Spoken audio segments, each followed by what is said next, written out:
Coucou tout le monde, bienvenue sur la chaîne Passion Tête Écart. Il est environ 7 heures du matin et non, je ne boirai pas de café car aujourd'hui, je vais tester un pré-workout avant ma pratique de 3 heures de guitare.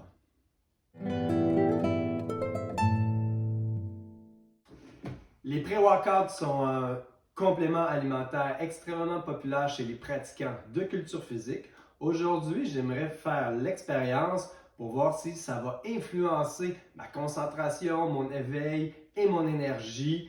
Lorsque vous choisissez un pré-workout, c'est super important de regarder 3 critères dans le dosage écrit derrière le pot, bien sûr.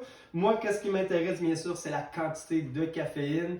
C'est vraiment une des choses les plus importantes d'un pré-workout. Ça constitue presque la moitié du pré-workout. Donc ici, au niveau de la caféine, nous avons un 320 mg, 320 mg de caféine par scoop. Il faut savoir qu'un café normal, environ, ça contient environ entre 40 et 60 mg de caféine, tout dépendamment bien sûr de la sorte puis de comment vous le buvez. Une petite parenthèse au niveau du café, c'est pas à cause qu'il goûte plus fort le café qui est nécessairement plus que le taux de caféine est plus élevé, comme exemple les expressos.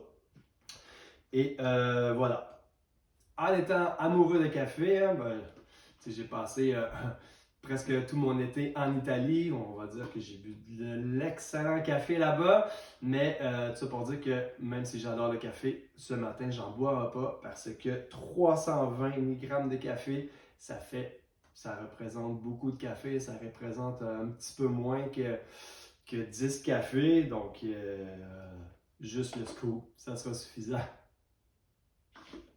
Comme j'ai dit, première chose qu'on regarde au niveau des pré-workouts, c'est la caféine. Faites attention, il y a des pré-workouts qui sont, celui-là il est 320 comme j'ai dit, mais il y en a comme le Power qui va en avoir presque le double je crois, le Big Shot aussi un petit peu plus. Donc si vous voulez tester l'expérience pour la musculation ou même pour pratiquer un instrument de musique, je vous conseille d'en choisir un léger, en bas de peloton si on veut au niveau du pourcentage de caféine.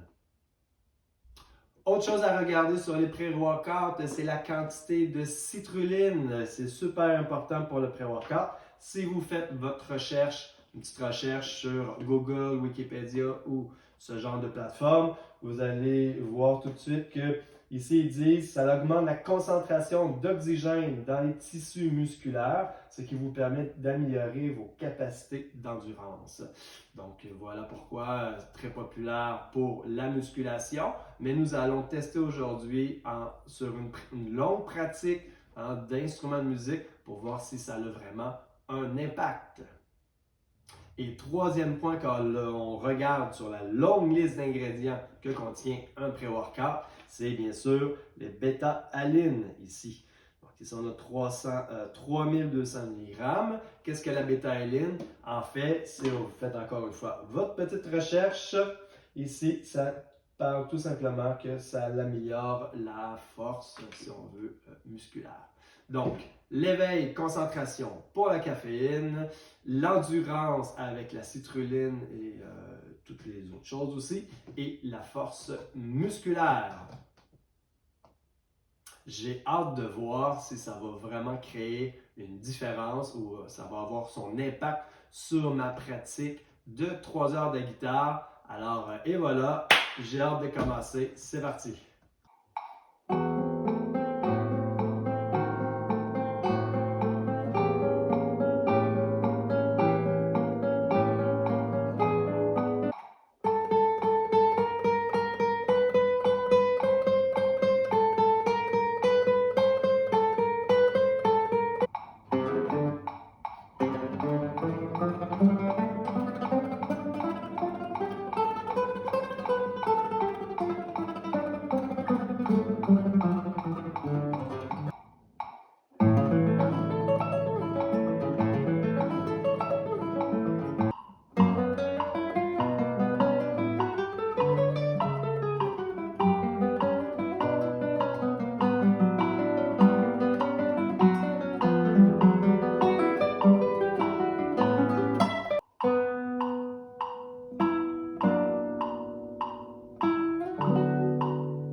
Rebonjour tout le monde, je tiens à souligner que j'ai tenté l'expérience à 3 reprises, question de bien me faire une tête sur les résultats obtenus. J'ai pris quelques notes, donc je vais commencer tout de suite avec ce qui m'a le plus marqué durant cette expérience, c'est-à-dire l'éveil et la concentration. Surtout lorsqu'on pratique le matin, ça prend toujours un certain temps avant de se mettre dans le bain, comme on dit. Avec le pré-workout, tout de suite au début, on sent qu'on est super concentré et qu'on est très réveillé. Bien entendu, parce qu'un pré-workout, comme je l'ai dit plus tôt dans la vidéo, ça représente entre 8 et 10 cafés à quelques gorgées. Alors voilà, au niveau de l'éveil, c'est super efficace. J'ai noté ici, au niveau de la concentration, que l'on perd un peu la notion qui passe. Le temps là, de mon 3 heures de pratique là, passe vraiment super vite et c'est difficile de bien gérer son temps de travail, de bien répartir les choses. Alors, le meilleur conseil que je peux vous donner, en tout temps, pas juste si vous prenez un pré-workout avant une pratique, c'est vraiment de quantifier votre travail. Quantifier soit par quantité, un peu comme la musculation, on quantifie le nombre de répétitions, le nombre de séries, un peu la même chose ici. Quantifier par la quantité, exemple, je vais travailler ce passage-ci, exemple, 10 fois, par exemple, ou vous pouvez le quantifier à la durée. Moi, j'aime bien à la durée, comme ça me permet de bien gérer mon temps. Un autre exemple, mettons, travailler un passage avec la technique des 3V. D'ailleurs, je ferai une vidéo bientôt sur la fameuse technique des 3V. Mais bon, au niveau de la durée, donc un passage, le travailler pendant 10 minutes, technique des 3V. Donc, super important de quantifier son temps de travail parce que on dirait avec le pré-workout, le temps, on n'a pas la même notion du temps qui passe. Ensuite, petite note ici au niveau de l'endurance et de la force. Si vous avez une bonne périodisation, vous avez un bon programme de travail avec une belle courbe de progression quantifiée et pensée, ça n'a pas eu vraiment d'impact sur ma pratique instrumentale. Comme j'ai dit, si vous n'êtes pas habitué de travailler pendant 3 heures de temps, c'est pas en prenant un pré-workout que vous allez pouvoir faire des 2, 3, 4 heures. Il faut vraiment y aller progressivement, comme je disais, avec une belle courbe de progression. Prochain point, la musicalité. Présentement, je travaille 3 pièces plus en intensif, hein, c'est mon noyau de pièces. Pour la lenteur, jouer lent, la pièce No Ubo Remedio de M. Tedesco, qui est vraiment une super de belle pièce. C'est vraiment la pièce que j'ai eu un peu plus de difficulté à bien interpréter et à bien travailler sur le pré-workout parce que c'est extrêmement lent. Hein? La pièce, elle est très triste, puis on sait que quand on joue des pièces très mélancoliques, il faut vraiment exagérer la lenteur parce que, je rouvre une parenthèse, parce que dans les moments tristes, on perd la notion, encore une fois, la notion du temps qui passe. Hein? Lorsqu'on est triste, on veut que le temps passe plus vite, on tourne la page, tout ça, mais le temps, lui, on dirait qu'il ralentit et qu'il nous rentre dedans encore plus. J'en ferai une vidéo d'ailleurs à ce sujet. Donc, c'est pour ça qu'en prenant un pré-workout, notre rythme cardiaque augmente, bien sûr, accélère. Alors, c'est super important pour jouer lent d'utiliser un métronome parce que j'avais toujours l'impression de jouer sur le bout des pieds et non sur les talons. De jouer un peu trop vite. Vraiment, jouer lent, c'est un peu plus difficile. La seconde pièce que je travaille ces temps-ci, c'est Zapateo de, de Rodrigo. 6-8, très rapide. Pour cette pièce-ci, ça allait. Vu que ma pulsation cardiaque, elle était plus élevée, je sentais que j'étais bien connecté avec le métronome, toujours avec le métronome, surtout en intensif. Et ça m'a permis de bien la travailler et de bien pousser la machine.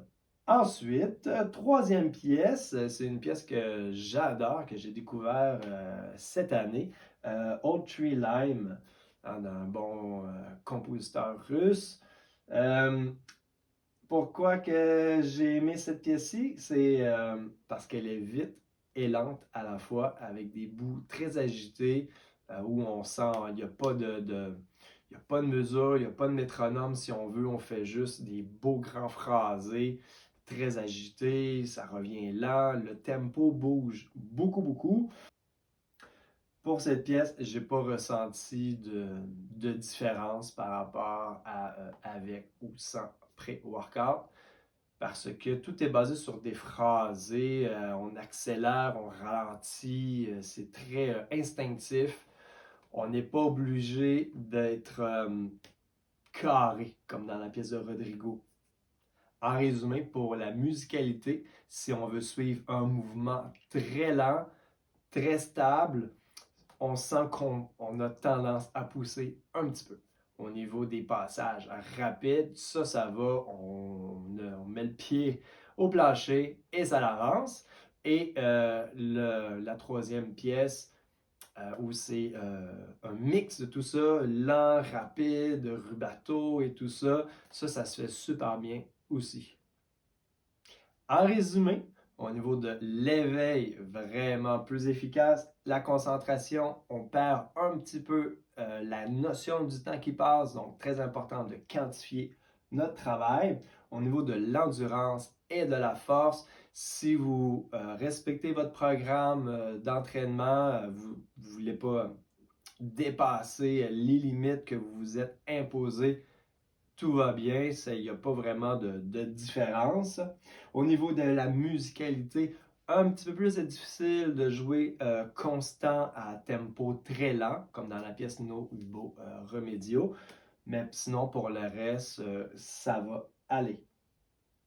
C'est le moment de vous donner mon avis général sur un pré-workout avant une pratique instrumentale, assez longue, bien sûr, hein, entre 2 et 3 heures. Au niveau de est-ce obligatoire? La réponse est absolument non. Hein. Il n'y a rien d'obligatoire dans ça. Mais est-ce le fun à essayer? La réponse, c'est bien sûr oui. Chaque personne est différente, donc je vous conseille fortement de l'essayer de votre côté. Commencez avec un demi-scoop, une demi-dose pour ceux qui n'ont jamais pris de pré-workout dans leur vie. Commencez avec un demi et regardez votre ressenti. Que ce soit en musculation ou dans le domaine artistique, où on veut, ou tout simplement pour notre santé, où on veut commencer à utiliser et à consommer des compléments alimentaires, c'est super important. Première chose, c'est bien sûr de se faire un budget. Car certaines personnes vont vraiment dépenser une petite fortune en suppléments, plusieurs centaines de dollars par mois pour certains culturistes ou pratiquants de bodybuilding. C'est pas des milliers même. Donc, au niveau du pré-workout, pour ceux qui veulent avoir un petit peu la même sensation, je vous conseille de manger à peu près une demi-heure, une heure avant chocolat noir, 85-90% de pourcentage de cacao avec une orange. Comme ça, on a des sucres rapides, des bons glucides. Ça va nous donner de l'énergie pour notre pratique. Autre chose aussi, bien sûr, un thé avec du gingembre, racine de gingembre râpée ou infusée dans le thé pour nous, bien sûr, pour l'éveil et la concentration. Et d'ailleurs, thé gingembre avec un peu de citron dedans, c'est très bon pour la santé, antioxydant, métabolisateur de graisse. Je vais vous en parler d'ailleurs dans d'autres vidéos sur la nutrition sportive. Si vous voulez ne pas dépenser votre argent dans des pré-workouts, comme je viens de le dire, thé vert, gingembre, citron, chocolat noir avec un agrume ou un fruit que vous aimez qui va vous apporter un bon rapport en énergie. Ça fait très bien le travail. Dernier point avant de finir cette vidéo, c'est bien sûr des conseils au niveau de la santé. Si vous avez des problèmes de stress, des problèmes de tremblement, surtout avant un concert par exemple, ou même pendant les concerts, si vous avez de la difficulté à bien canaliser votre énergie, si vous avez des problèmes de cœur, je vous conseille fortement de ne pas utiliser de pré-workout, de vraiment se pencher vers des alternatives, comme j'ai dit avec le thé vert et le gingembre. Dernier conseil, je vous conseille fortement, moi je dis souvent conseil, désolé, pas consommer des pré-workouts après 14h, 15h de l'après-midi, car ça va nuire, ça peut nuire à votre sommeil. Et il faut savoir que le sommeil est super, super important, comme dans la musculation. Hein, c'est pas lorsqu'on s'entraîne pendant l'entraînement que nous créons du muscle, c'est pendant notre repos et pendant notre sommeil. C'est la même chose avec le savoir. Ça sert à rien de faire des périodes de travail trop longues, hein, périodes de pratique trop longues. Je vous conseille pour les débutants, là, 1h30, 2 heures, c'est maximum. Pour les plus avancés, vous pouvez aller jusqu'à 3 heures. Mais comme je vous ai dit, le plus important, c'est la période de repos après votre séance de pratique. Aller jouer dehors, aller faire du sport. Moi, je fais ma musculation, par exemple, car c'est pendant la période de repos, en fait, que notre subconscient va bien assimiler toutes les données qu'on lui a mis dans la gueule. Et bien sûr, c'est à ce moment-là aussi que les connexions des synapses vont se faire. Alors, c'est la même chose qu'en musculation. C'est pas en trop frappant sur le clou que c'est pas pendant la période de pratique que nous allons créer notre connaissance, mais c'est plus pendant la période de repos. Si vous prenez votre pré-workout, exemple, après souper ou en soirée, oubliez ça, vous allez mal dormir, vous allez avoir des problèmes de repos et c'est ça le plus important pour notre connaissance et notre santé. D'ailleurs, je ferai une vidéo dans les prochaines semaines sur comment bien répartir nos séances de pratique pour bien profiter de notre période de repos et de construire notre connaissance. Si les compléments alimentaires vous intéressent dans votre pratique instrumentale et votre santé, je vous conseille d'aller voir la vidéo qui a sorti la semaine passée sur le meilleur complément alimentaire pour les musiciens, pas juste pour les musiciens, pour les pratiquants de culture physique ou tout simplement les personnes qui en fait que la santé passe avant la performance et bien sûr leur physique. Je vous conseille d'aller voir la vidéo. J'espère que la vidéo vous a plu. Si c'est le cas, mettez un pouce bleu et surtout abonnez-vous à la chaîne. Question de m'aider à vous aider dans vos nouvelles passions. Et pour ce qui est du pré-workout que j'ai fait le test, personnellement, est-ce que je vais le réutiliser?